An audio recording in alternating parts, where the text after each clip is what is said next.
Muito boa noite. É com alegria que aqui nos encontramos. Hoje, segundo domingo de maio, convencionalmente Dia das Mães, né? E qual é o dia que não é Dia das Mães?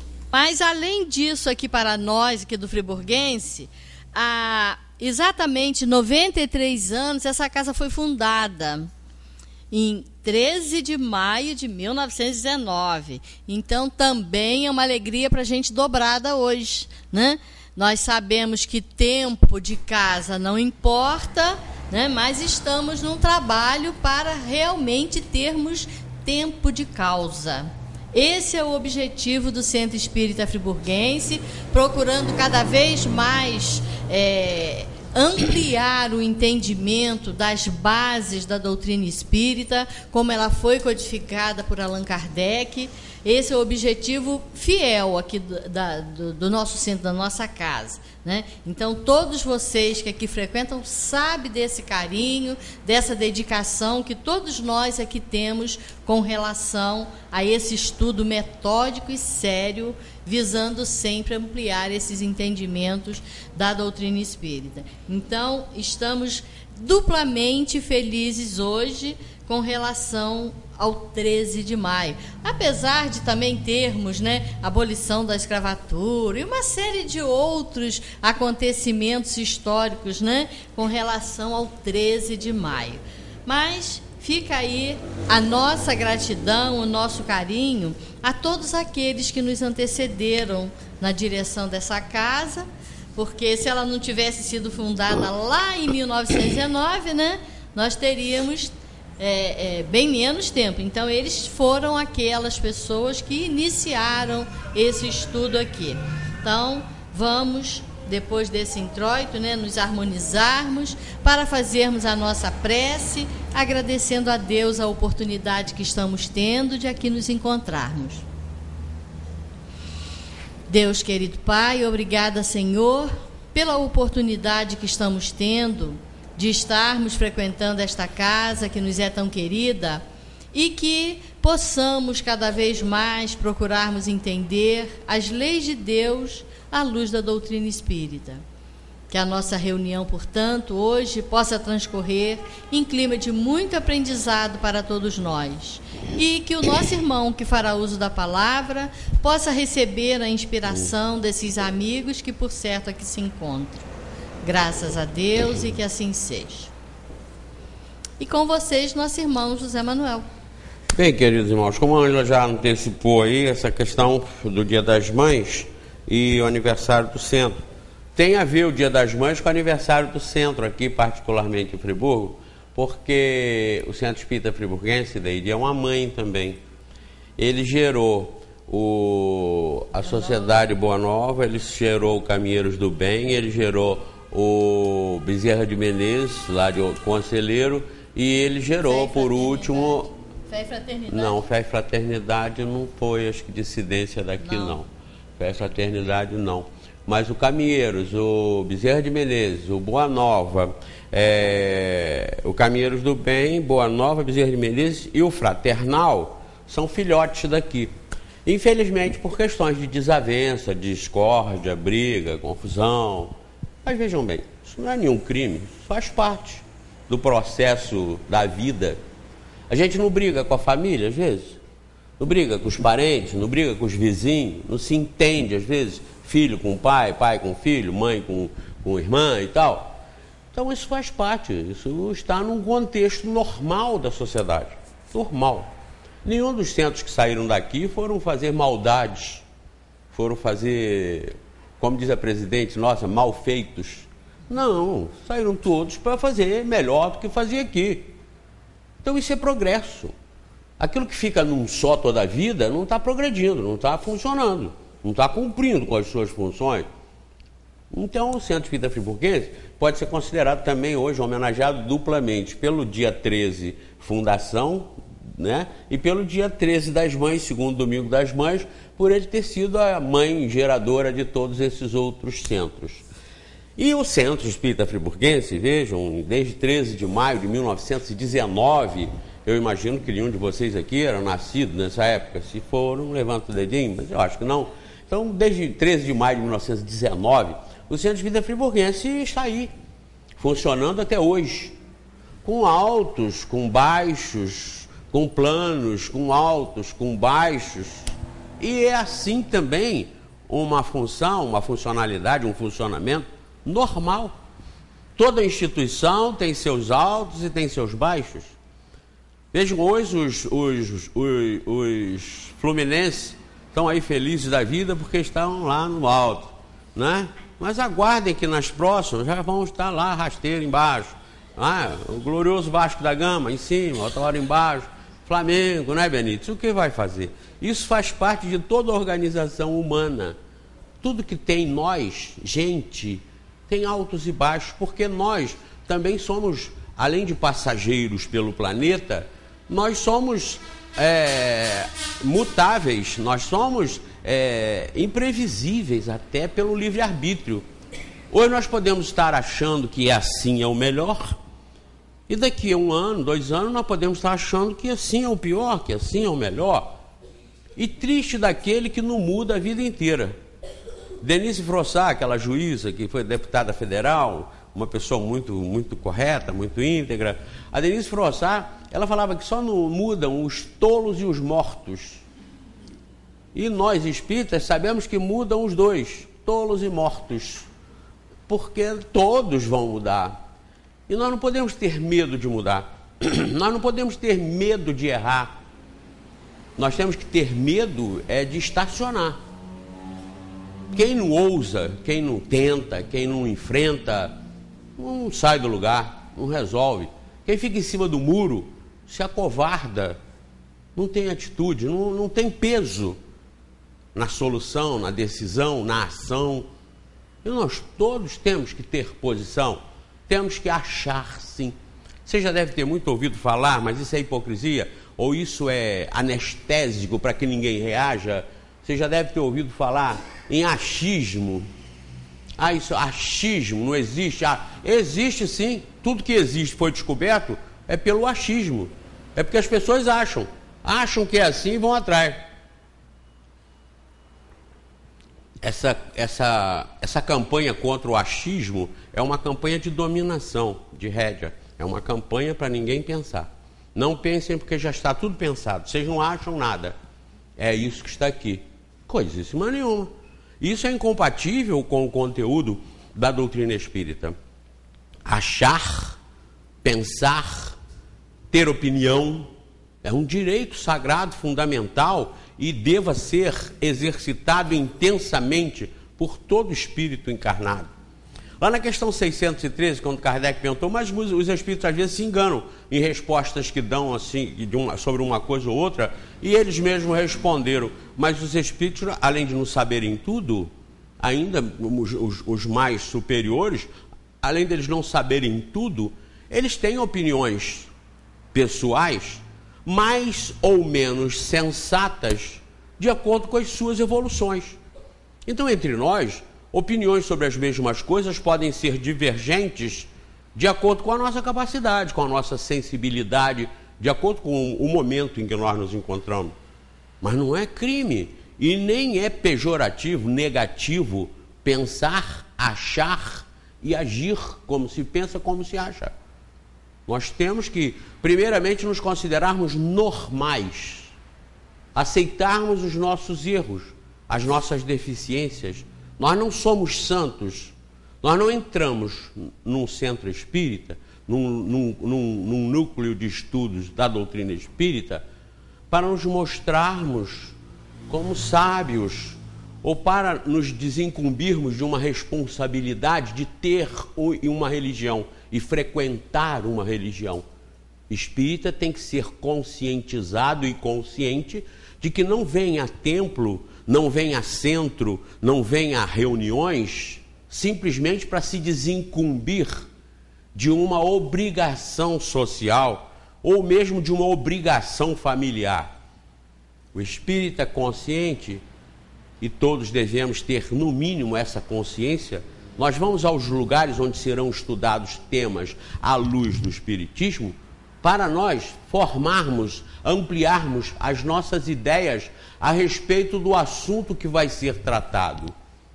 Para nós criarmos dentro daquilo que nós já temos de concepção a respeito do que vai ser estudado, nós criarmos outras hipóteses para aquele mesmo assunto.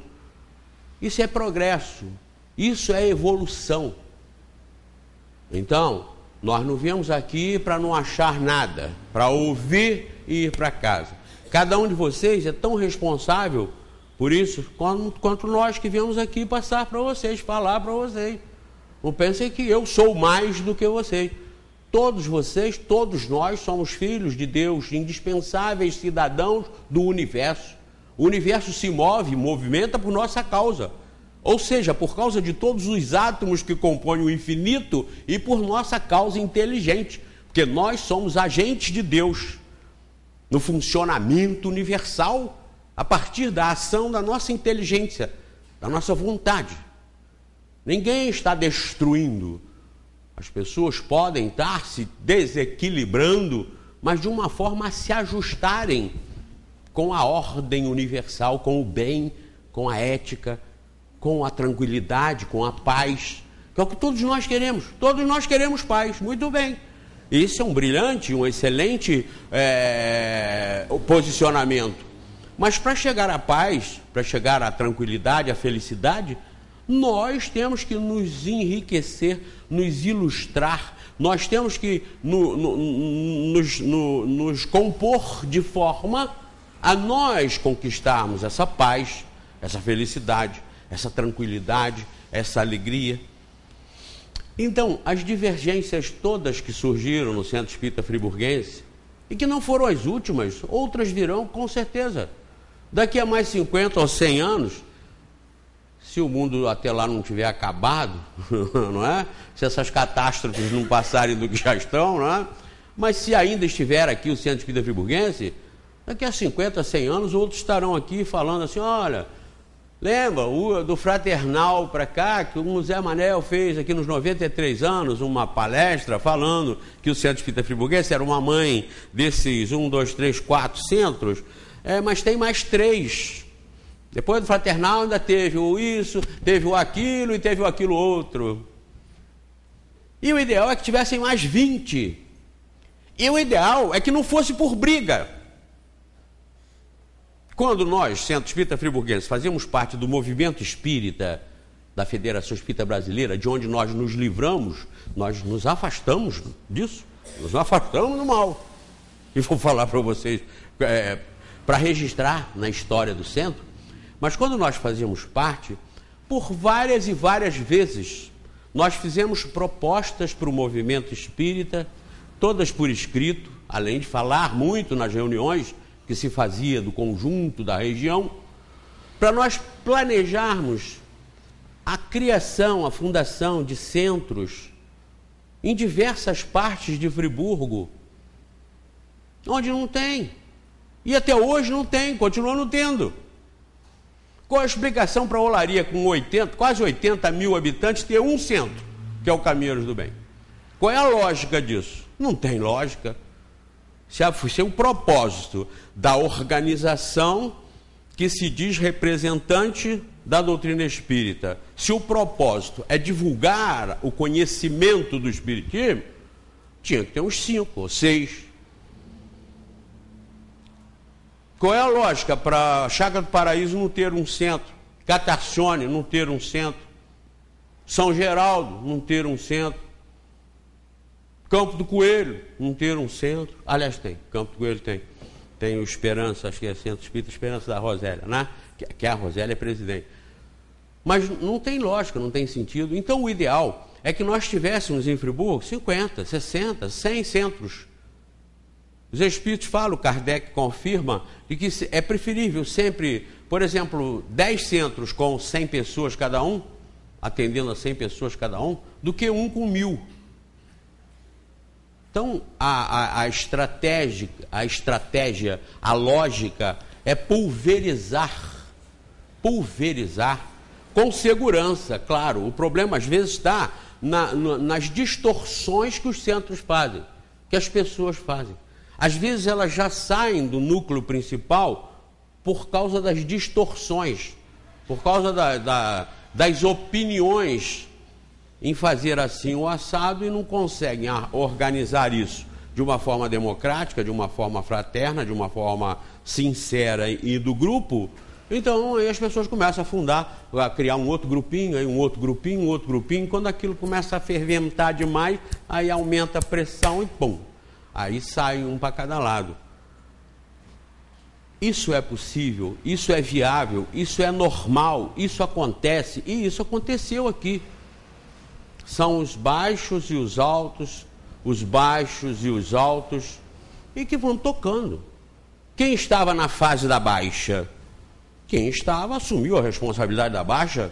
Quem estava na fase da alta? Quem estava assumiu a responsabilidade na fase da alta. Vejam bem, nós não vamos responder pelos outros, nós vamos responder por nós próprios. Se nós estivemos na época, na fase da baixa, mas nós estávamos sinceramente colaborando, contribuindo, dando o nosso esforço, a nossa participação com amor, com carinho, nós estamos bem, mesmo nós tendo participado numa fase em que a coisa não ia nada bem. E quem estava na fase do bem, na fase da alta? Ótimo, todos eles, em maior número certamente, vão ser beneficiados com os méritos daquele trabalho que estava dando certo. Meus queridos, nós não estamos aqui nesse centro para ser melhor do que os outros centros. Nós não estamos aqui para ser melhor que os católicos, que os protestantes. Nós estamos aqui com a preocupação pessoal, sua, minha, sua, de nós nos acharmos nesse mundo, nesse universo, nos entendermos como um espírito imortal, que não está aqui para perder tempo, que não está aqui sem razão nenhuma, mas que está aqui para aplicar sua inteligência, seu sentimento e ver se isso está dando certo. Se esse sentimento e essa inteligência aplicados estiver trazendo resultados de paz, de felicidade, de tranquilidade, de segurança, estamos certos. Se essa inteligência e esse sentimento aplicados estão trazendo transtornos, desavenças, injustiças, corrupções, problemas, brigas e confusões, estamos indo errado, estamos agindo mal. Mas quem vai consertar isso? Nós próprios, nessa autorreflexão que ou vocês fazem, e eu também, ou nós vamos ficar passando o tempo. Daqui a pouco nós vamos lá, já passaram 10 anos, 20 anos, 30 anos, morremos. Perdemos o tempo. Fizemos, às vezes, nada praticamente, ou 1/10, ou 1/1000 do que éramos para ter feito, ou que poderíamos ter feito. Acordar por si próprio e perdoar uma pessoa que seja na vida, você já fez um progresso, você já deu um grande passo. Acordar na vida e tomar uma posição, mesmo em meio a todos que acham o contrário. Mas se você achar o certo ser o contrário de tudo aquilo que os outros achem, lute pelo certo. Nunca se justifiquem no meio de 1 milhão de errados, então você prefere estar errado com 1 milhão do que estar certo sozinho. Nunca. Esteja sempre certo sozinho se for preciso. Que aí você está resolvendo o seu problema. Aí você está fora disso. Ou você quer continuar daqui a 100, 500 anos, está aqui numa outra reencarnação, reclamando de novo que aqui não é bom. Reclamando de novo que as coisas vão de mal a pior. Não. Mas para nós não nos mantermos nesse marasmo e nesses problemas todos que nos trazem sofrimentos, angústias e incompreensões, nós temos que acordar, despertar. Quem sou eu? O que eu estou fazendo aqui?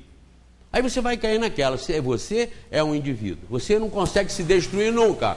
Você pode se jogar num caldeirão daqueles da Siderúrgica Nacional, com aquele aço a 2000 graus centígrados, você pode se jogar lá dentro que você sai inteirinho. O corpo dilui na mesma hora e vira aço. Agora você está fora daquilo. Dessas cremações aí, o espírito não se queima, não se arde, né? Não se arde com o corpo, não. Morreu o corpo, nós estamos fora dele. Agora, quem é que está fora dele? Aquele que estava nele fazendo aquilo que aquele corpo fazia. Era bom? Era uma virtude só. Era uma Madre Teresa de Calcutá. Excelente. Você não pode ter a menor dúvida de que uma Madre Teresa de Calcutá esteja passando dificuldades morais, sofrimentos, angústias, porque fez tudo o que devia ter feito, uai. Sabia tudo? Não. Eu já disse aqui, repeti isso nesse programa de televisão agora, como Madre Teresa de Calcutá sofria por não ser espírita, por não conhecer a doutrina espírita. Como Leonardo Boff sofre por não ser espírita, por não conhecer a doutrina espírita. Como Marcelo Rossi, o padre, sofre por não conhecer a doutrina espírita. Eu falei isso no programa de televisão agora, eu abordei uma turma de católicos, aí, uma turma de teólogos, porque quando a falta do conhecimento espírita, ou não a falta, mas a proibição de expressar o conhecimento espírita, porque o Leonardo Boff, eu não posso dizer que aquele homem não conhece a reencarnação, que ele não conhece o mundo dos habitados, fala do universo, fala da criação de Deus infinita e se prende no planetinha, e se prende na Terra. Por quê? Porque a igreja impõe que toda a criação de Deus está aqui. Ora, o que falta para a humanidade colocar rumo na bússola da humanidade? O que falta na bússola do ser humano encarnado? O conhecimento de que a reencarnação é um processo e um mecanismo natural criado por Deus para cada inteligência que somos nós fazer o seu desenvolvimento e atingir a perfeição. Falta ao conhecimento da humanidade a doutrina espírita no esclarecimento de que a Terra não é o único planeta habitado no infinito. São septilhões de septilhões, elevado aos septilhões de mundos, e que não foram criados e não estão num processo inútil de giro e de ação pelo universo, não. Assim como a terrinha, eles todos compõem as moradas da casa de Deus anunciadas por Jesus. Jesus não anunciou que na casa do meu pai existem muitas moradas? A casa do pai não é a terra, você não pode entender que esse planetinha. A casa do pai é o infinito, é toda a criação. Sim, toda a criação há muitas moradas. Se a ciência hoje, a astronomia, a física, a astronáutica, está não só detectando, mas invadindo os espaços siderais e confirmando que pela matemática e pela lógica que realmente não há a menor razão para que só esse planetinha do universo seja habitado. A Poeira da Vida é um livro que foi lançado por um belga chamado Christian de Duve, onde ele afirma que o universo inteiro está repleto de um fluido universal, portanto, em que ele chama de a poeira da vida, que é capaz de gerar vida em qualquer parte do universo, do infinito, em que as condições comecem a se assemelhar e se adequar para que esses aminoácidos e nucleotídeos se agrupem na matéria organizada, na matéria orgânica e gerem a vida em qualquer parte do universo. Eu já falei muito aqui sobre a equação de vida extraterrestre de Frank Drake. Frank Drake é um astrofísico americano, um radiotelescópio, um físico famoso no mundo inteiro, que tem uma equação, coloque lá no Google Frank Drake, a equação de vida extraterrestre, e vocês vão ver lá. Ele chega à conclusão matemática, com fundamentação científica, de que só na nossa Via Láctea, só Magui, sempre que eu vou fazer isso eu lembro da Magui. Magui gosta desses números grandes, não é, Magui? Aqui, só nessa nossa Via Láctea aqui, existem 100 mil civilizações iguais à Terra. Cientistas australianos, um consórcio australiano e europeu de cientistas que pesquisaram com uma determinada intuição ou um determinado objetivo o universo, chegaram à conclusão de que só aqui, nessa galáxia, que tem mais ou menos 500 bilhões de estrelas, só aqui nesse conjunto de 500 bilhões de estrelas, existem bilhões de terras.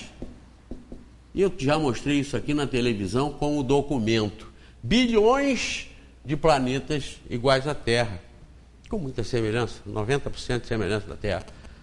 Então, por que razão, nesse universo infinito, com todas essas grandezas, nós teríamos só isso aqui habitado? Então, a lógica, o bom senso mostra logo que não é só isso, claro. Ah, mas cadê? Mas nunca vi.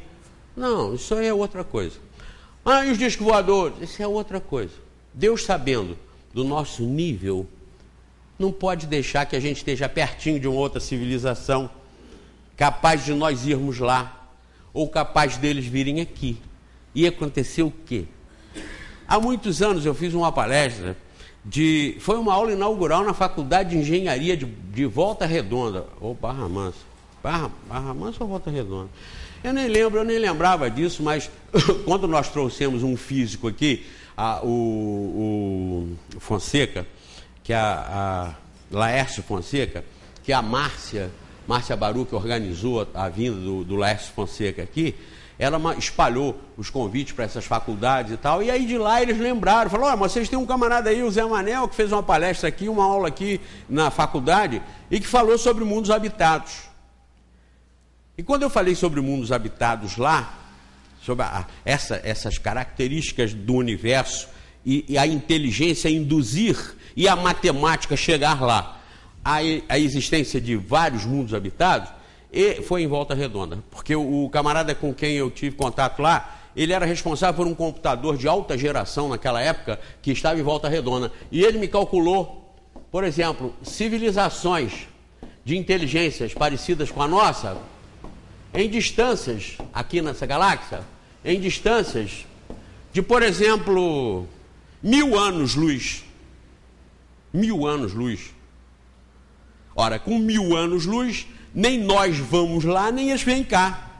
Porque nós não vamos levar 1000 anos voando a velocidade da luz para chegar lá. E nem eles para cá. Então, essa impossibilidade, ela está na lógica e na estratégia do Criador.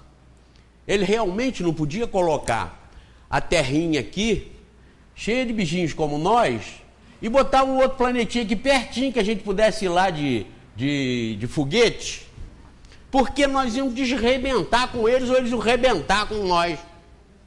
Ou não? Quando surgiu aí o Avatar, esse filme belíssimo, que se vocês não viram, assistam, peguem na locadora, Avatar. Quando esse filme surgiu, as pessoas, antes de eu assistir, as pessoas começaram a falar, olha, o que o filme fala, eu já assisti palestra sua há muitos anos, os mais velhos aí, há 30 anos você já falava isso. Era justamente isso aqui que eu falava, a impossibilidade física de contato, ela é da lógica do Criador, de Deus. O que o fizeram em Pandora, os terráqueos? Descobriram lá um minério com o valor de 20 bilhões de dólares o quilo. Imaginem, 20 bilhões de dólares um quilo do minério. Então, partiu-se da terra para ir lá explorar, para arrancar o minério. Com certeza, arrancar de lá. Já tem um projeto agora, que é de uns bilionários aí do planeta Terra, eles estão fazendo um consórcio para mandar naves encontrar com meteoritos, que são milhares ao redor da Terra, no sistema solar, para irem lá explorar ouro, diamante, platina, que são metais nobres e cristais nobres que tem nesses meteoros, a custo de bilhões de dólares. Nesses meteoros não tem ninguém morando. Mas em Pandora, onde os navios, que era a civilização do planeta, viviam, tinham esse minério de 20 bilhões de dólares o quilo, que os terráqueos logo, vamos lá apanhar isso tudo deles. Chegou lá, o minério estava debaixo de uma grande árvore sagrada, a árvore da vida, onde eles viviam em paz com a natureza, em harmonia, uma coisa linda, coisa linda. O que vão para lá fazer? Primeiro tentaram apanhar por bem. Não fizeram não apanhar por bem, arrebenta com tudo, mata todo mundo, porque nós temos que levar o minério. Assistam o filme que vocês vão ver depois o desfecho. É fatalmente o que iria acontecer. Então, nas regras do Criador tem um outro mecanismo. Como é que nós vamos lá e eles vêm cá? Esteja a 1 bilhão de anos-luz. Como é que nós vamos lá e eles vêm cá? Em espírito. Quando nós nos emancipamos, inclusive isso pode ser à noite quando nós dormimos. Aí nós em espírito vamos. Nós trabalhamos juntos, nos reunimos, trocamos ideias, trazemos ideias, eles levam ideias, mas fisicamente nós estamos impossibilitados do contato. Contato físico é estratégico. Não pode, em graus de evolução, como do planeta Terra. À medida que os espíritos vão se moralizando e se intelectualizando, aí também eles vão se desmaterializando, e aí os contatos são cada vez mais fáceis, cada vez mais viáveis, e esses contatos não causam nenhum mal. Vejam, nós temos 8 planetas no sistema solar, né? Luiz, nós tínhamos que arranjar um vermelho, hein? Porque senão eu tenho que escrever aqui que é o Sol. O Sol não é azul, né? E os planetas também vão botar preto. Mercúrio, Vênus, Terra, Marte, Júpiter é o maior, Saturno, Urano e Netuno. Esses 3 primeiros, Mercúrio, Vênus, Terra e Marte, aliás, esses 4, são rochosos. Esses outros 4 são gasosos. Aqui nós vemos que no mesmo sistema solar nós podemos ter planetas para civilizações mais atrasadas e planetas para civilizações mais avançadas. Isto é, mundos superiores não podem ser materiais rochosos, pesados como o nosso. Mundo superior exige matéria também superior. Matéria mais rarefeita são os planetas gasosos. E o que dizem os espíritos? Disseram para Kardec. Júpiter, por exemplo, existe civilização uma das mais avançadas da nossa ordem evolutiva aí, capaz de ser conhecida por nós, concebida por nós, em Júpiter. Assim como Saturno, Urano e Netuno, também nós poderíamos ter civilizações mais avançadas e temos. Em espíritos, de forma que nós não detectamos pela diferenciação do próprio estado da matéria que nos compõe e que os compõe. Esses superiores, eles têm acesso aos inferiores, mas os inferiores não têm acesso a eles. A não ser que sejam levados à noite ou quando em estado de erraticidade, desencarnados, mas no clima, na psicosfera da Terra, podemos ser levados até em grupos para se desenvolver, para aprender, para tratamento nesses superiores. Mas nunca fisicamente nós atingirmos os superiores. Eles têm acesso direto a todos nós, mas nós não temos a eles, pela lógica. O acesso que nós, inferiores como somos aqui, a qualquer lugar, seria para quê? Para nós tirarmos vantagem, para nós levarmos vantagens. E isso é incompatível, então, incompatível com a ordem do universo. Então as coisas estão colocadas numa perfeição matemática, conhecendo o espiritismo, e à medida que os cientistas, que a inteligência vai avançando, e a gente analisando o avanço intelectual, o avanço científico, com o que os espíritos revelaram, nós vamos ver que é matemático, é perfeito. Não há censura na regra de Deus, que é óbvio, não deveria mesmo haver. Quando nós não compreendemos, é porque nós ainda somos inferiores. Então, por que Teresa de Calcutá, voltando a essa saída que eu dei para o universo aqui com vocês, voltando de lá para cá, para a Terrinha, Por quê? Teresa de Calcutá, Leonardo Boff, Marcelo Rossi, essa turma toda, que são às vezes sábios. O Papa Bento XVI, o Ratzinger, por que eles têm tanta dificuldade e erram ou se agoniam para entender as coisas? Porque eles não conhecem esta obra, esta revelação extraordinária que é o Espiritismo e que eu e você estamos conhecendo aqui, estudando aqui, entendendo aqui. Repito, eu fiz uma pergunta para o Leonardo Boff, num auditório com em torno de 1000 pessoas, o Washington estava lá, e viu quando ele respondeu, foram 5 perguntas feitas, 4 e mais a minha. Leonardo Boff é um teólogo extraordinário, um homem inteligentíssimo, um homem de uma capacidade invejável, no bom sentido. Representou 192 países na Conferência do Meio Ambiente na Noruega. Então, um homem de uma qualificação, sem comentário, sem crítica. Ele repetiu o meu nome e falou assim, José Manuel, porque ele deixou a minha por último. Eu falei, isso não é bom, porque ele respondeu a primeira, aí respondeu a segunda, e eu comecei a ficar preocupado, falei, e a minha? Respondeu a terceira, aí eu falei, e a minha? Respondeu a quarta, e a minha? Ele falou assim, José Manuel, não foi Washington? Eu não sei, eu não tenho resposta para a sua pergunta. E qual foi a minha pergunta? O tema era ética e espiritualidade, ética, meio ambiente e espiritualidade. A minha pergunta foi a seguinte, se a preocupação nossa com a ética e com a preservação do planeta é tão grande, qual é de Deus para isso e para o universo?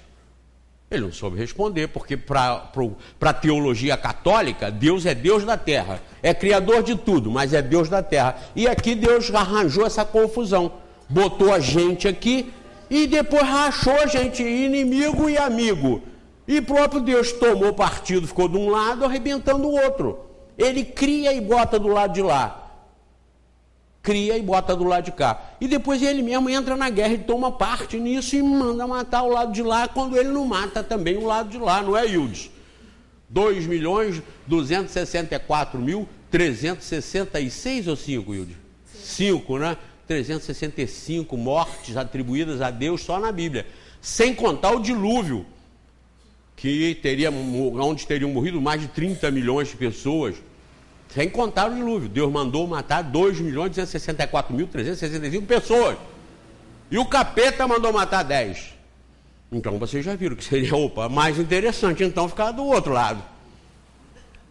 E o pessoal que fez esse levantamento, que é daquela igreja que não toma café, dos mormons, eles não tomam café. Os mormons que são os maiores estatísticos do planeta. Todos têm que se curvar diante da capacidade dos mormons em estatística, em fazer árvore genealógica. Eles fazem desde a origem do mundo. Então, o camarada que dirigiu esse estudo, Deide, ele falou assim, eu já era temente a Deus, agora então sou mais ainda, depois que ele chegou a essas conclusões. Então, nesse universo infinito, hoje, os teólogos mais avançados não conhecerem a reencarnação, ou como no caso do Leonardo Boff, conhece, mas não tem como colocar isso nas suas explanações, nas suas conferências, porque isso é contra a doutrina que o garante, em que ele está investido como teólogo católico, que foi censurado severamente por esse Papa que está aí, que na época era o prefeito da Congregação e da Fé, e que calou a boca do Leonardo Boff durante vários anos, para que ele não se assanhasse muito com essas explicações, com esses avanços, porque a palestra dele lá foi muito boa, falando do universo, da criação infinita de Deus. Ele foi, mas de repente eles se sentem sem escada, e tiraram a escada e deixaram ele na brocha. Ele vai cair, né?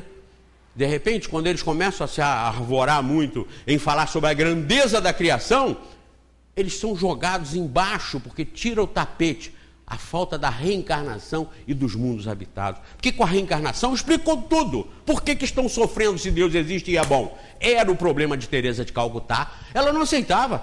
Ela se arrebentando aqui para ajudar a pobreza, a miséria, para tirar o sofrimento das pessoas. Ela não conseguia aceitar. Como é que Deus estava vendo e Jesus vendo tudo isso e não tomando atitude?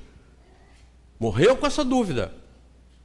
Madre Teresa, venha ser minha luz, é o título do livro onde constam as cartas dela não é biografia, não foi escrito por quem conheceu, não. As cartas dela lamentando e questionando Deus aos seus amigos e com quem ela se relacionava mais intimamente, questionando. E isso foi reunido e vazou e publicaram o livro.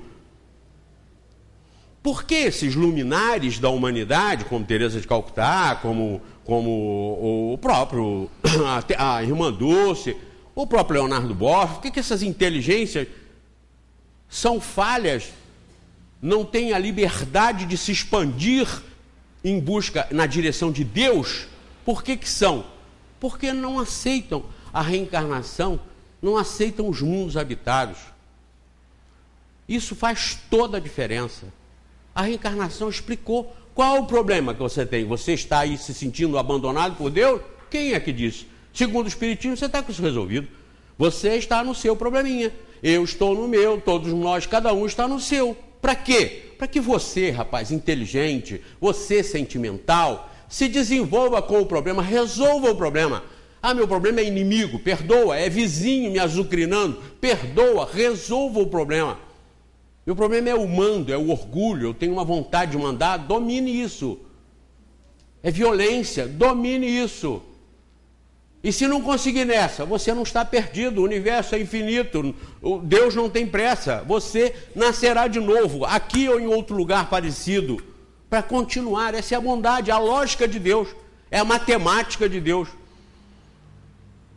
A reencarnação acaba com o problema da desigualdade social, das deficiências físicas. Como? Nasceu cego, mudo e surdo? Deus não viu isso? Ah, mas é do corpo, mas Deus não sabia disso. Por que criou a alma para ali? Então, Centro Espírita é um núcleo, é um grupo, é um amontoado de pessoas que vem para aprender o Espiritismo, que vem para estudar a vida, quem sou, por que eu existo, para que eu estou aqui. E entendendo isso, tomar o rumo na vida, na sua lógica. Vocês não vão essa semana todos lá para casa para a gente fazer uma confraternização, nada. Vocês vão fazer na casa de vocês, nos vizinhos de vocês, com os parentes de vocês, onde vocês vivem normalmente, no clube que vocês frequentam. Nós somos normais. A doutrina espírita não veio nos isolar da sociedade, nos afastar dos outros. Não.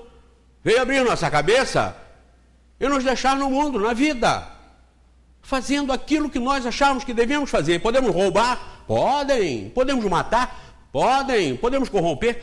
Podem. Podemos fumar, beber, jogar? Podem. Aí você pensou, oh, que maravilha, é isso, o Espiritismo toma, maravilha. Sim, podem, mas não devem. E se fizerem, vão pagar por isso. Claro. Não vão ter ninguém para sofrer por vocês. Vocês vão pagar por isso, e eu também. Pô, mas você não disse que pode? Pode, porque nós temos livre-arbítrio. Mas devo? Nunca. Mas posso? Pode. Então faça, se quiser. Agora, sabendo que o resultado, sabendo que a punição vai ser fatal. Vai ser fatal. Aí é diferente.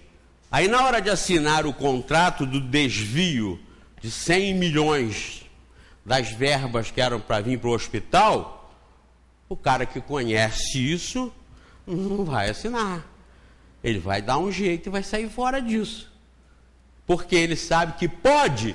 Pode levar? Pode. Mas deve? Não. Mas e se eu levar? Vai pagar dobrado. Vai lhe custar muito caro. Ah, mas se eu não fizer isso, eu vou ser pobre? E quem disse que pobre é castigo? Quem disse que pobre é infelicidade? Quem disse que pobre é tormento? Quando eles mostram o Nordeste, principalmente agora nessa seca, tem lugares lá que não chove há 2 anos, 3 anos, quando eles mostram o Nordeste, dificilmente você vê um nordestino daquele queimado, com aquela pele que parece couro, né? Com aquele um dente só aqui na frente, ou então encaralado. Dificilmente você vê eles lamentando, chorando, desesperado. Não. Eles estão sim pedindo a Deus que ajude. Mas eles mostram até felicidade. Não, tem nessa panela aqui, tem um bocado de feijão. Isso aqui não vai dar até semana que vem e tal. Água, estão apagando a 10 quilômetros de distância, aquela água barrenta, salobra, aquela água suja. Mas não estão atormentados. Estão sofridos, mas estão aprendendo. É o remédio que está sendo aplicado para aquelas almas que ali estão e que está libertando aquela gente. Pode ser que nas próximas encarnações eles já não estejam mais na Terra, eles já estão saindo do Nordeste, da seca, abandonados lá, eles estão saindo da Somália e do Haiti aqui, já para mundos melhores, nessa galáxia ou em outras galáxias, porque ali eles já fizeram o último trabalho de casa que eles deveriam fazer. Olha que lógica. Nós viemos ao centro, e a razão do centro existir, Rita, é essa. É fazer a gente entender isso, aprender isso. Porque aprendendo isso, você pode ir embora e não voltar mais aqui nunca mais. Nós nunca tivemos a preocupação do centro ter muita gente ou pouca gente. Isso para a gente não interessa. A nossa preocupação é estar passando o certo. É estar passando o fundamental com segurança. Porque o resto é bobagem. O resto é periferia. O resto, quem conhece isso, faz a diferença. Então, nesses 93 anos, o Centro Espírita Friburguense passou por altos e baixos, passou por momentos bons, momentos ruins. E hoje, o Centro Espírita Friburguense chegou a um ponto de estar realmente passando a doutrina espírita com responsabilidade, sem fantasias, sem lantejoulas, sem bandeiras, sem tertúlias e músicas. Hoje nós somos aqui aprendizes da doutrina espírita. Tem muita gente que foi embora daqui porque, eu queria coral. Não tem coral. Não tem. Eu queria consulta espiritual. Não tem. Aí foi embora. Isso não tem problema. Quem não conseguir, Paulo, isso aqui, com certeza vai conseguir em milhares de lugares por aí. Teve uma pessoa que me encontrou na rua esses dias, falou, senhor da televisão. Eu falei, eu? É o senhor mesmo. Eu falei, parece comigo? Ela falou, não, eu, a senhor pela voz, inclusive. Eu falei, tá bem. Mas o que é a senhora? Muito obrigado pela sua audiência e tal. Eu falei, eu estou precisando tomar passe para descarregar. Eu ia num lugar, aí ela falou no lugar que ela ia, mas o lugar fechou. E agora? Eu tive que falar com ela, depois desse lugar que a senhora ia, tem um outro lugar que faz isso todo dia. Então a senhora procura lá. Pronto, eu não ia mandar ela vir aqui, porque aqui não faz isso. O que a gente faz aqui no Friburguense, 93 anos hoje, com 93 anos? Nós estudamos o Espiritismo. Mas essas coisas não existem? Existe. Mas isso não é bom? É bom. Mas você não precisa estar correndo atrás de descarrego. Porque o problema não são os espíritos ruins com você. O problema é você que está abrindo as portas e janelas para os espíritos ruins. Então nós não temos que tratar o espírito ruim para ele sair de você. Temos que tratar você para você não abrir para eles entrarem. Aprendendo o Espiritismo aqui, vocês estão aprendendo desobsessão. Vocês aqui estão aprendendo, e eu também, a não abrirmos portas e janelas e venezianas para os espíritos nos infernizarem e nos obsidiarem. O trabalho está sendo de dentro para fora. Porque conhecendo, a gente se acautela. Se acautelando, a gente fica impermeável. E nós ficamos tranquilos, seguros, com problemas, sim, mas sabendo o que devemos fazer para resolvê-los. Porque não são os espíritos que vão dar jeito para a gente. Não são. Somos nós que temos que dar jeito. Mas a pessoa vai morrer se eu não tirar o espírito dela agora. Ela vai morrer, sim. Eu acho que vai, sim. Não tem jeito, vai. Aí não tem jeito. Vai morrer, mas ele vai morrer. Vai. E daí? Ele vai reencarnar e vai ter que aprender a não deixar chegar ao ponto de morrer. Se você vê uma mulher, tem um carocinho no seio, ela fala assim, isso foi uma bolada que eu levei quando eu era criança. Aí o caroço vai crescendo, fica o tamanho de um ovo. Isso foi uma bolada que eu levei quando eu era criança, jogando vôlei. E vai crescendo, morreu, quando vai no médico, mas vai ser um câncer todo, metástase no corpo inteiro. morte. Vai morrer? Vai morrer, sim. Não tem jeito. Deixou chegar ao tamanho de um caroço de abacate? Vai morrer. Por quê? Culpa da medicina? Culpa do médico? Não. Culpa da pessoa que não se cuidou, que não procurou recursos, que não fez a sua parte. Em termos espirituais é a mesma coisa, pessoal. Se nós não fizermos a nossa parte, nós abrimos portas e janelas para os espíritos inferiores virem e nos atormentarem e ficarem casadinhos com a gente. No fim, eles agem por nós e nós por eles como se fosse uma coisa só. E quanto mais for passando, pior. Chega a um ponto que é o caso, vai morrer, não tem jeito, vai morrer. Ah, tem que vir aqui ao centro, nós abrimos uma porta e fazer fumaça, pólvora, vela. Não vamos mudar o esquema nunca. Isso é outra coisa. Tem lugar que faz? Tem lugar que faz. As pessoas vão? Vão. E daí? Estão condenadas por isso? Não, mas não estão procurando o recurso no lugar certo. Então, as pessoas, nós no planeta, fazemos aquilo que nós bem entendemos. Por isso, nós temos livre-arbítrio. E o Centro Espírita Friburguense tem hoje essa grande preocupação em passar a doutrina espírita. Perdemos muita gente de frequência? Perdemos, mas ganhamos também muita gente de frequência interessada em aprender isso. Quantas pessoas vieram e estão aqui por causa do programa que eu faço na televisão? Porque eu passo isso seriamente lá e o pessoal gosta. Principalmente pessoas que estavam, como nós temos vários casos aqui. Pessoas que estavam desiludidas já para o ateísmo mesmo. Já não queriam mais saber. Quando começaram a ver que espiritismo era isso que eu mostro na televisão, e é exatamente o que nós mostramos aqui, quando começaram a perceber isso, eles viram que isso é coisa séria. E é realmente coisa séria.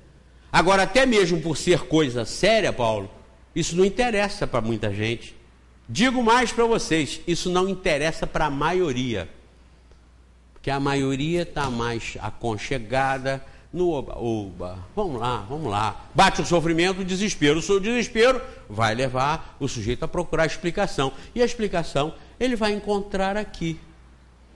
E se não encontrar nessa vida, vai encontrar em outra. Vai ser espírita? Pode não ser, mas vai chegar a essas conclusões aqui. Porque a verdade não é espírita. Ela daqui a 100, 200, 500 anos poderá estar no planeta com uma série de outros nomes, com o mesmo conteúdo, para atingir pessoas que hoje não são abertas para isso jamais. Jamais. Então, o papel do centro é fazer isso. Nós fizemos, por exemplo, nós suprimimos as reuniões de sexta-feira, porque nós temos dificuldade de expositores. Nós temos dificuldade de pessoas para falar. É um marca e desmarca, é um vem e não vem, é um vai e não vai. Então a gente tem dificuldade. O que nós vamos fazer? Deixar de qualquer maneira? Nunca. Nós podemos trazer, de repente, uma reunião por mês, mais séria, mas uma reunião de conteúdo. Aliás, não é frequência religiosa que muda as pessoas, nem que se conhece verdade com intensidade de igrejas, de religiões. Fraternity Liberty, como é que é o nome? Esse templo que tem logo aqui depois do nosso centro, Perfect Liberty. Perfect Liberty. Passem ali de dia, porque de noite está meio confuso de ler, mas passem ali e leiam o pensamento do fundador daquela filosofia, daquela religião ali. Passem lá e leiam.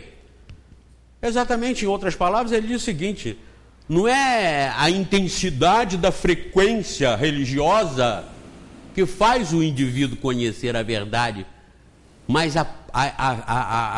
o exercício e a prática da própria vida. A própria vida. É o que a gente fala aqui com fundamento no Espiritismo. Claro que aí tem ritualística, tem outras formalidades e tal, mas são concepções diferenciadas, mas são cernes e conteúdos lógicos e sensatos e verdadeiros. A verdade não é do Espiritismo. A verdade é a regra universal. Então, se nós precisarmos fazer uma reunião por mês, nós vamos fazer reunião por mês. Nós estamos mudando critérios, nós vamos começar a fazer. Por quê? Por esse centro ter uma concepção diferenciada dos demais centros do movimento, de onde nós nos afastamos, porque depois de tanto tentar ajudar, tentar participar, totalmente fechado, nós saímos. Então, depois que nós saímos, nós tivemos uma maneira de agir diferente dos outros centros. Vocês frequentem os outros. Quando tiver uma chance, vão assistir uma reunião lá na Fraternal, lá no Caminheiros do Bem, no Bezerra de Menezes. Vão e façam as suas avaliações, as análises. Às vezes alguém vai até gostar, vai ficar lá. Não tem problema. Não tem problema. Agora, aqui, a nossa preocupação é que quem vem aqui conheça realmente o Espiritismo. Tenha a segurança de estar conhecendo o Espiritismo. Sem fantasias, sem velas, sem cruzes, sem altares, sem defumadores, sem bebida alcoólica, sem charuto, sem imagem de Nossa Senhora disso ou Nossa Senhora daquilo. Aqui é Espiritismo, conforme ele está codificado, conforme os Espíritos mandaram, e Kardec aqui embaixo recebeu e coordenou e codificou e colocou aqui. Kardec é um espírito da verdade, tal qual os demais espíritos da verdade que ditaram. Porque vejam bem, uma falange de espíritos superiores, Kardec era um deles. Alguém precisava mergulhar aqui para receber, para trabalhar nisso, para fazer as perguntas. Já viram na televisão, Matias? Não são as respostas que movimentam o mundo, mas as perguntas. Então vejam, as perguntas que estão aqui foram feitas, Rita, por Kardec. Então, em função das perguntas, é que surgiram as respostas, é que surgiu a própria doutrina espírita. Então, Kardec foi esse missionário que encarnou, e os demais, da mesma companhia dele, foram os que vieram fazendo o trabalho em todo o planeta. Logo, nós não só acreditamos nisso e confiamos nisso, mas investimos nisso. Então, aqui, nós temos um padrão diferenciado. Aqui, nós não aceitamos mediunidade simplesmente porque é mediunidade, então tudo que vem pela mediunidade é santo. Não é, não é. Tudo que vem dos espíritos é verdadeiro. Não é, não é. Num mundo inferior como esse, vocês facilmente vão compreender, maçom, que é mais fácil estarmos rodeados por espíritos farsantes e mal intencionados do que por espíritos bons e superiores. Por quê? Porque os espíritos são atraídos pelas nossas ideias, pelos nossos sentimentos, pelas nossas ações. E a predominância da humanidade é de bons pensamentos? É de boas ações? Não é. Então a predominância das influências espirituais também é negativa. Sem impedir que os superiores estejam aqui. O superior não tem barreira. Para superior não existe barreira. Porque eles têm a supremacia moral, intelectual. Então para superior não tem barreira. Sai que eles vão passar. Ou sai que eles estão vindo. Agora, os que cá embaixo, nós que recebemos, pelas nossas inferioridades, nós estamos mais cercados pelos inferiores do que pelos superiores. Então, não é por ter escrito, ditado pelo Espírito, que é santo ou que está verdade, que é verdade. Pode não ser. Então, vocês aqui no Friburguense não correm esse risco. Vocês vêm aqui aprender, estudar com a gente, aprendermos juntos sobre o Livro dos Espíritos, sobre o Livro dos Médiuns, sobre cristianismo, que é o que está no Evangelho segundo o Espiritismo, é o que interessa do cristianismo que os Espíritos puseram aqui. Fora do que está aqui atribuído a Jesus, não é com a gente, não é com os espíritas, é com as outras igrejas que criaram e puseram aqui muitas das coisas que não estão aqui. O que está aqui forma a moral cristã de acordo com o que os espíritos revelaram aqui, que são as leis morais. Nunca as leis morais do Livro dos Espíritos, Washington, podia ser superior às leis morais trazidas por Jesus. Por isso que os espíritos obrigatoriamente tiveram que fazer a síntese aqui do cristianismo para mostrar a sintonia do cristianismo com o Espiritismo. Sendo que aqui o cristianismo foi colocado no que interessa e explicado à luz da reencarnação e dos mundos habitados e da comunicação dos espíritos, que foi um desenvolvimento revelado aqui no Livro dos Espíritos. Então o Centro Espírita Friburguense tem essa preocupação de passar em todos esses períodos daqui para frente, pelo menos, as informações corretas sobre a doutrina espírita, as informações seguras sobre o espiritismo. Isso aqui encara a razão, encara a ciência, encara a filosofia em qualquer época da humanidade. Porque o espiritismo é tão sério, tão sábio e tão elástico, que se amanhã alguma coisa que esteja aqui vier ser provada que aqui está enganado, o que disseram os espíritos? Muda aqui. A verdade vai sempre prevalecer. Então, se a ciência provar que não é como disseram os espíritos aqui, vai valer o que a ciência provou e vai entrar para aqui e vai continuar isso aqui sendo uma consolidação das verdades das leis de Deus, ou seja, das verdades de Deus. Então, o Centro Espírita Friburguense, há 93 anos, está aí, em 1919, no dia 13 de maio, justamente no dia de hoje, foi fundado. O Centro Espírita Friburguense fundou o Abrigo Amor a Jesus. O Centro Espírita Friburguense fundou e manteve a Casa das Meninas. O Centro Espírita Friburguense fundou e chegou a gerenciar o Laje, que é hoje a instituição que está lá, o Lar Abrigo Amor a Jesus. Tudo por um trabalho que nós fizemos aqui para que isso acontecesse. Transformamos o Abrigo Amor a Jesus, que era desse centro, e a Casa das Meninas, que eram desse centro, nós transformamos no Lar Abrigo Amor a Jesus. Por quê? Vocês poderiam perguntar, mas por que nós nem participamos mais lá? Porque, em princípio, nós entendemos por uma questão política, matemática e lógica, de que se aquela instituição fosse de todos os centros, ela seria muito melhor administrada e teria uma segurança muito maior na seriedade da sua administração. Verdade ou mentira? Isso é bom ou mal? Eu digo que é bom. Se alguém achar que é mal, levanta o dedinho. Ninguém levantou, é bom. Igual no Senado, né? Quem aprova fica como está aprovado. Mas vejam, pegar uma instituição que era nossa e abrir para ela ser de toda a comunidade espírita, isso é bom ou mal? Claro que é bom. Seria egoísmo e não seria progressista nós mantermos aqui para nós.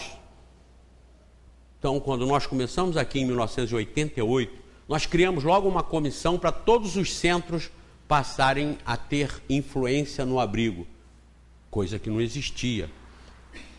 Nós criamos uma comissão de acompanhamento do abrigo com 2 integrantes de cada centro. Na época eram 10, parece, ou 11, eram não 9, acho, né? Davam 18 pessoas. Todas as reuniões, todo mês nós reuníamos com todo esse grupo para começar a integrá-los no movimento do abrigo. Criamos lá um plantão fraterno, Magui, onde toda semana cada centro era responsável pela presença lá e o acompanhamento das atividades. O que acontecia lá? Quais os problemas que tinham, o atendimento na portaria, o atendimento na enfermagem, o atendimento dos velhinhos, das velhinhas.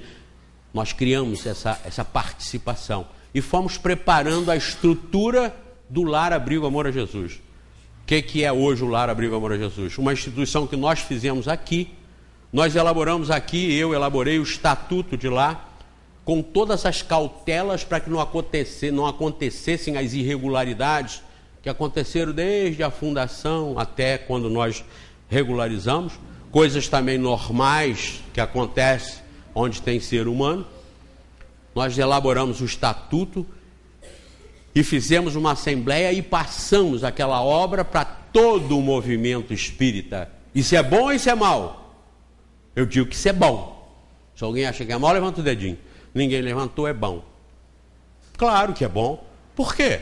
Se todos agora que vão administrar, que vão trabalhar, que vão organizar, muito bem. Depois que nós fizemos isso, nós fomos traídos, simplesmente. Nós fomos começando a ser colocados de lado, o Centro Espírita Friburguense foi começado a ser colocado de lado. Tínhamos aí até as reuniões de passe, não é, Magui? Que você participava, que eu já participava. Foram cortando. Em favor da obra, nós fomos aceitando. Tá bem, se nós devemos ficar fora, para que funcione bem, não tem problema. E nós fomos ficando cada vez mais fora, até que eles mudaram o estatuto. Aquele estatuto que nós tínhamos feito com todo zelo, carinho e cuidado para não ter problemas, mudaram e fizeram todos os embaraços que nós tínhamos tirado, colocaram tudo de novo. Então não foi alteração do estatuto, foi profanação do estatuto, adulteração do estatuto. E fizeram raio de um outro estatuto. Até que finalmente fizeram uma traição, que aí nós chegamos, não dá mais. Aí nós não queremos mais saber disso. Quando nós combinamos o seu Nildo Gomes da Silva ser o presidente do Abrigo, do Laje, todos os centros combinaram isso numa reunião anterior, no mês anterior.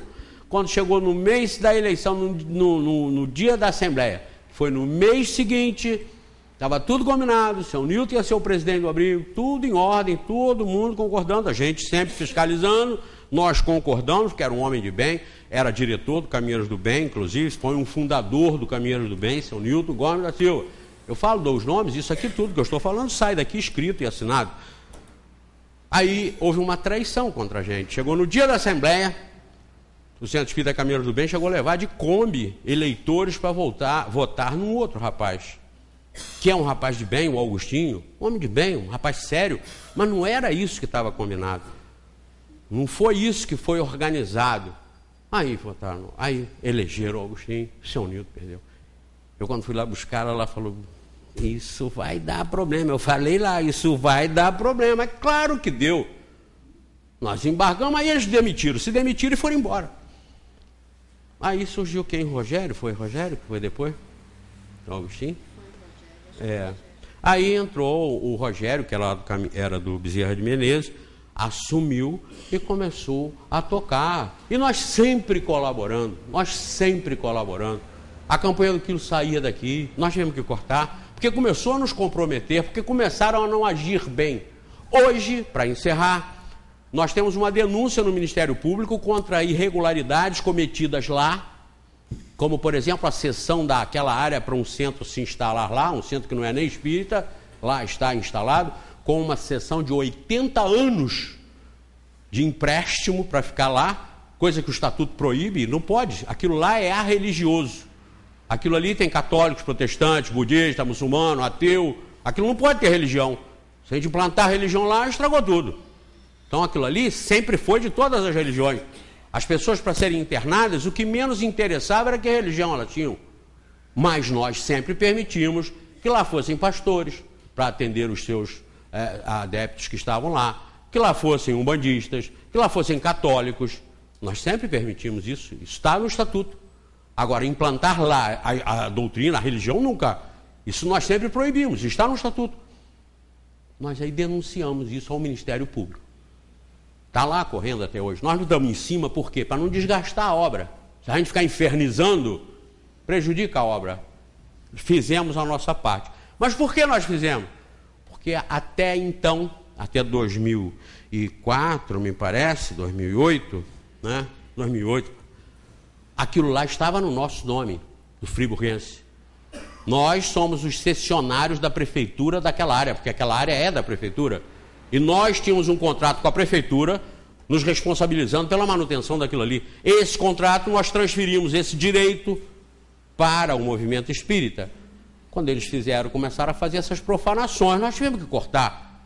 Antes de cortar, nós notificamos ao Laje para que eles consertassem isso. Isso é ilegal, imoral e nós não aceitamos. Mudem isso, anulem isso, porque senão nós vamos denunciar isso ao Ministério Público. Demos 30 dias, eles pediram mais prazo, nós demos mais prazo, pediu mais prazo, nós demos mais prazo. Eu sei que quase 180 dias depois, como não mudou nada, o que nós fizemos? Mandamos uma notificação com um dossiê, com todos os documentos, uma quantidade assim, para 21 centros espíritas. Eu estou falando isso aqui, está sendo gravado, vai para o YouTube, isso aqui é documental, isso aqui é oficial, e isso aqui é verdade. Mandamos para 21 centros espíritas do movimento, filiados ao Conselho Regional de Unificação, que é o órgão da Federação Espírita Brasileira. Nós mandamos para 21 centros. Cordeiro, Cantagalo, Macuco, Bom Jardim, Cachoeira de Macacu, mandamos para todos os daqui, dizendo o seguinte: interfiram e mudem, porque nós vamos denunciar isso ao Ministério Público e vamos entregar o contrato que nós, friburguenses, temos com a Prefeitura. Nós vamos entregar aquilo lá para a Prefeitura e denunciar ao Ministério Público para que resolva lá com eles, porque nós não temos mais participação. Então, se estão sendo desonestos, nós não podemos estar ligados a isso. Pois bem, depois de avisado aos 21 centros, olhem só, aí é a postura da covardia, é a postura da falta de decisão, é a postura do em cima do muro. Recebemos uma carta assinada por todos os irmãos responsáveis pelo movimento espírita, tem várias, todas assinaram, dizendo o seguinte: que realmente eles fizeram aquilo errado, que realmente eles não fizeram nem assembleia para aquilo. E nós já não sabíamos nem disso, nós achamos que pelo menos a assembleia tinham feito. Não fizeram nem assembleia para fazer essa concessão. E que nós avisamos que eles não podiam fazer isso. Isso todos assinando para a gente. Mas os irmãozinhos têm liberdade, aqui nós não podemos interferir. Se acovardaram e subiram para cima do muro. Aí o que nós fizemos? Nós denunciamos ao Ministério Público e entregamos aquilo para a Prefeitura. Então ficou com eles lá, o movimento espírita todo aplaudindo. Aí pior ainda, o que aconteceu para a gente passar a régua nisso e nós não temos mais nada com isso e não pecamos e erramos nenhuma vez em relação ao que fizemos, porque nós fizemos com convicção de que se tratava de uma transferência honesta para pessoas honestas, para grupos honestos. Se não foram, não é problema nosso. O que aconteceu? Nas eleições logo seguinte a essa denúncia nossa, em que o tal centro, que não é nem espírita, parece mais de Umbanda ou outras coisas do que espírita, que está instalado lá e é filiado ao movimento, o que aconteceu? Esse centro que nós denunciamos, o grupo do centro assumiu a presidência do Laje. Então, aí misturou tudo. Aí ficou o favorecido dominando o favorecido dominando o favorecido, e aí danou tudo. Porque aí o pessoal do próprio centro que se instalou lá assumiu o controle do Laje e pronto, aí ficou tudo. Aí virou aquela casa de Mãe Joana, com a qual nós não temos mais nada com isso. Por que eu passo isso aqui para vocês? Porque vocês têm a ver com isso. Porque vocês lá fora podem ouvir falar que esse centro foi o fundador, e eu estou confirmando, o Abrigo, uma obra enorme, sim, uma grande obra, e que deveria estar sendo honestamente dirigida, honestamente trabalhada pelo movimento espírita. E ninguém pode dizer que aqui o friburguense se dirigiria melhor, porque o movimento espírita são dezenas de instituições, e nós aqui somos uma. Por que nós aqui temos que ser honestos e dezenas não vão ser? Um absurdo, não é? Mas são todos cúmplices com isso. E está lá. A obra é a obra, infelizmente a obra é a obra. E assim eu queria passar essas informações, porque para vocês saberem que o Centro Espírita Friburguense tem uma longa história nesses 93 anos. Nos 90 anos, veja, tem igreja aí que faz 10 anos, vai para a praça, faz um show, faz um alvoroço, vai para a Câmara, faz uma reunião solene. Com 90 anos, eu tinha preparado uma reunião solene na Câmara de Vereadores para comemorar os 90 anos do Centro Espírita Friburguense. Sabem por que nós não fomos? Para não refletir sobre a obra. Porque em nós indo, nós teríamos que fazer o histórico do centro, como eu estou fazendo aqui. E isso seria público, seria na Câmara dos Vereadores. Ia refletir contra a obra, a instituição. Então nós abrimos mão. Não fizemos comemoração nenhuma, não fomos para a Câmara coisa nenhuma. Apenas lembramos que o centro tinha na época 90 anos. Hoje nós estamos lembrando, o centro tem 93 anos. Não é importante porque tem 93 anos. Qualquer centro, qualquer núcleo só é importante pelos valores que produz, pela seriedade com que trabalha. Podia ter 3 anos e ser mais importante do que é com 93. Então, não é, como disse a Ângela no início, não é tempo de casa, é tempo de causa. Nós podíamos ter 1 ano e ser mais importante do que a instituição que tem aí 100 anos e continua fazendo aquilo que não deve. Então, queridos, em breve relato, essa é a história do centro. A mãe, esse centro mãe de muitos desses outros centros todos que eu comentei aqui, não é? Do Caminheiros do Bem, do Fraternal, do Bezerra de Menezes, do Boa Nova e do Boa Nova.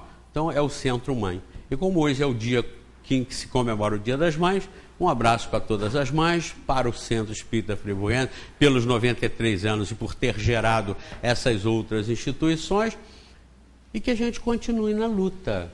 E que a gente continue, porque isso não vai mudar nada para vocês, nem para mim, o centro tem 93 anos, fazer 93 anos. Como não vai mudar nada para as mães, hoje ser o Dia das Mães. Amanhã os filhos serão os mesmos. Já pensaram que maravilha se amanhã fossem todos anjinhos, hein? Todos um doce, em Washington? Não seria maravilhoso? Mas nada. Amanhã, Wagner, vai continuar tudo a mesma coisa. Viu, Márcia? Vai continuar tudo a mesma coisa. Os filhotinhos então, são os mesmos.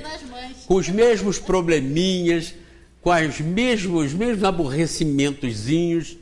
Mas veja, amanhã é só mais um dia, Rita. Outros terão. Então que nesses outros a gente lute, a gente enfrente, a gente conviva para mudar para o bem, cada vez para melhor. Conhecendo a doutrina espírita, facilita muito. Que Deus nos abençoe, obrigado pela atenção e até a próxima.